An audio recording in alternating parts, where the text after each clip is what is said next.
میں نے کہا کہ حضرت میں کچھ وقت آپ کے ساتھ گزارنا چاہتا ہوں. تو انہوں نے اجازت مرحمت فرما دی.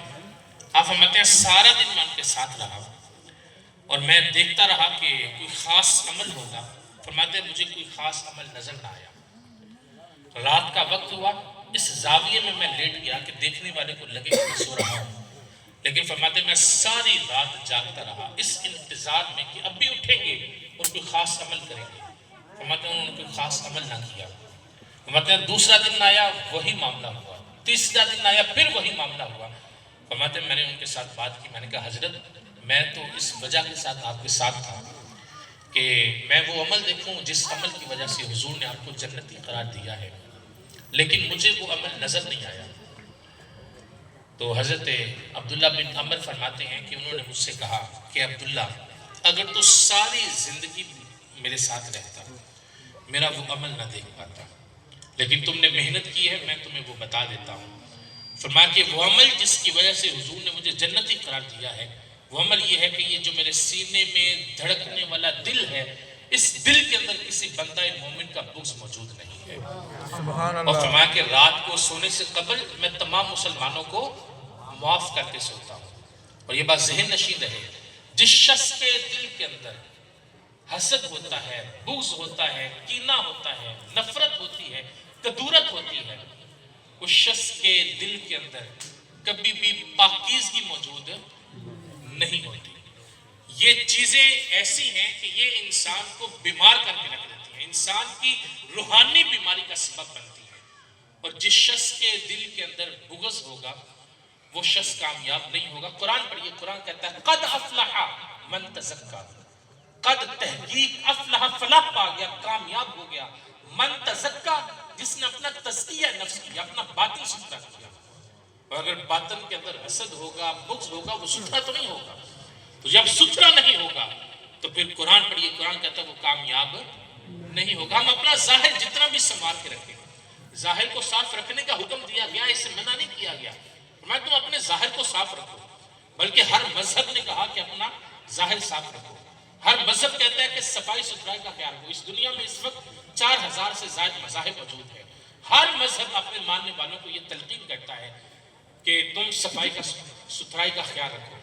لیکن مذہب اسلام کی خوبصورتی یہ ہے کہ مذہب اسلام صرف صفائی کا حکم نہیں دیتا, بلکہ مذہب اسلام پاکیزگی کا بھی حکم دیتا ہے.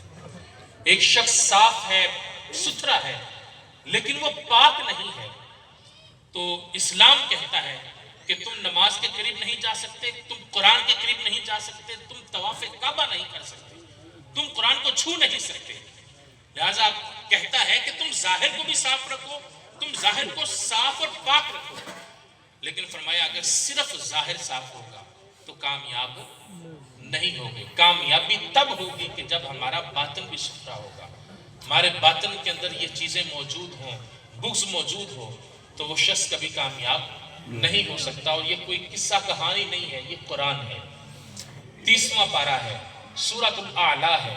ارشاد میں کامیاب وہ ہوگا کہ جس نے اپنا اندر صاف کیا, اپنا باطن ستھرا کیا.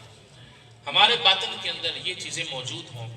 اور پھر دیکھیں ہم ایک صف میں کھڑے ہوتے ہیں, ایک ہی امام کے پیچھے نماز پڑھ رہے ہیں اور بالکل ساتھ کھڑے ہیں, اور ساتھ کھڑے شخص کے بارے میں ہمارا دل صاف نہیں ہوگا تو بتائیں ہماری نماز ہمیں کیسے فائدہ دے گی.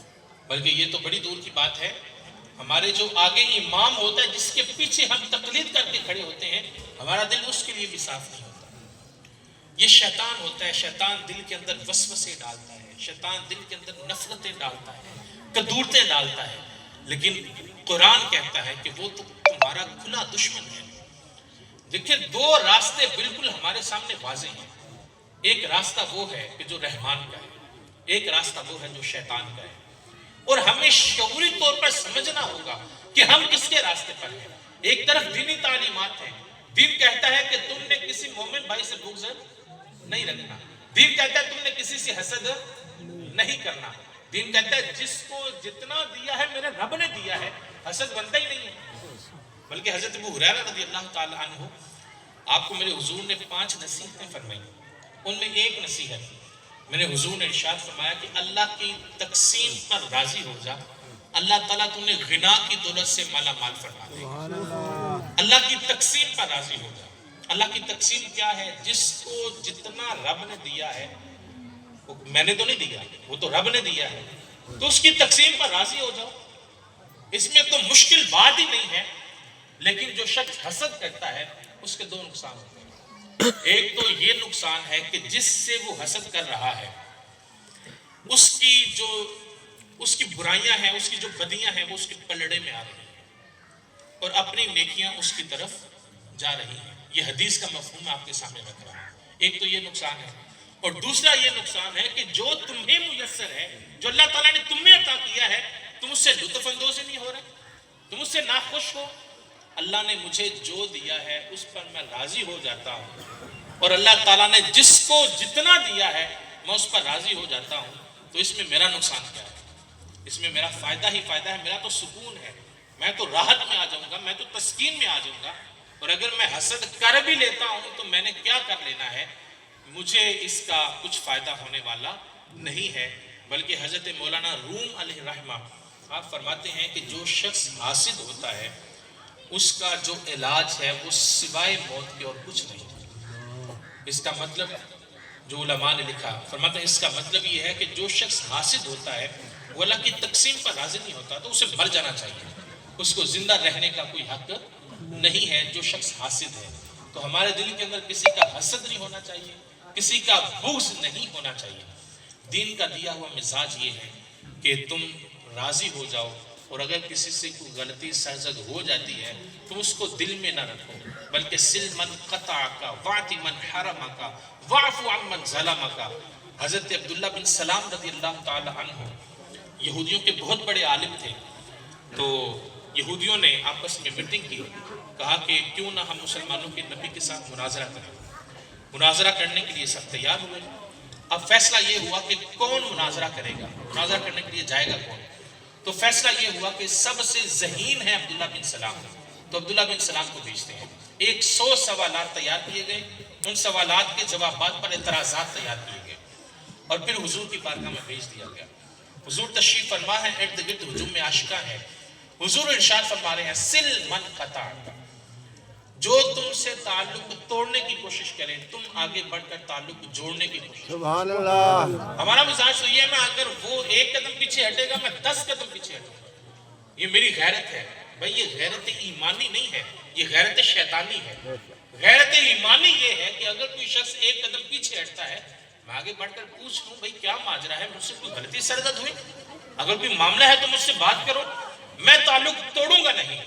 تعلق توڑنا یہ گناہ کبیرہ ہے، بلکہ میرے حضور نے ایک روایت میں ارشاد فرمایا کل قیامت کے دن جنتی جنت میں ہوں گے اور جنت سے ابھی دوری پہ ہوں گے، فرمایا کہ ابھی وہ جنت میں پہنچیں گے نہیں، 500 سال کی مسافت پر ہوں گے تو جنت کی بہاریں، جنت کی خوشبوئیں، جنت کی وہ فضائیں انہیں محسوس ہوں گی۔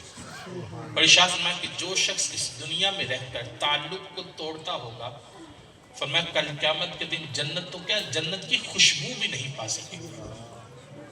تو دین کا دیا ہوا مزاج تو یہ ہے سل من قطع کر، جو تم سے تعلق توڑنے کی کوشش کرتا ہے تم اس سے تعلق جوڑنے کی کوشش کیا کرو۔